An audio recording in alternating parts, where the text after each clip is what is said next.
เมืองกะลืมแขวงเซกองจัดกองประชุมฝึกอบรมพนักงานลักแรงเพื่อกะเกียมความพร้อมให้แก่การเลือกตั้งสมาชิกสภาแห่งชาติสุดที่10และสมาชิกสภาประชาชนแขวงสุดที่5ในวันที่16 มกราคม 2026โดยการเข้าร่วมของท่านคำพาไสยแสงกรรมการพรรคแขวงหัวหน้าคณะโฆษณาอบรมแขวงคณะกรรมการเลือกตั้งขั้นแขวงเซกองมีทานสายคำแก้วบุญปานกรรมการพรรคแขวงเลขาพรรคเมืองประธานคณะกรรมการเลือกตั้งขั้นเมืองและภาคส่วนเกี่ยวข้องเข้าร่วม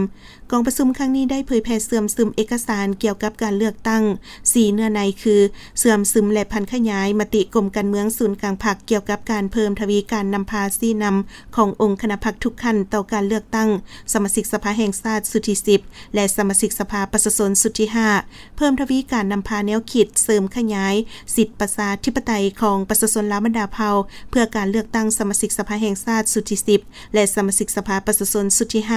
กำแน่นเนื้อในสำคัญของกฎหมายว่าด้วยการเลือกตั้งสมาชิกสภาแห่งชาติและสมาชิกสภาประชาชนแขวงเพื่อเห็นให้การเลือกตั้งสมาชิกสภาแห่งชาติสุดที่10และสมาชิกสภาประชาชนแขวงสุดที่5ถูกต้องตามกฎหมายสอดคล้องกับสภาพตัวจริงของแต่ละท้องถิ่นและมีประสิทธิผลเสื่อมซึมและจัดตั้งปฏิบัติแผนการดำเนินงานของคณะกรรมการเลือกตั้งระดับชาติเพื่อการเลือกตั้งสมาชิกสภาแห่งชาติสุดที่10และสมาชิกสภาประชาชนแขวงสุดที่5ให้ปรากฏผลเป็นจริง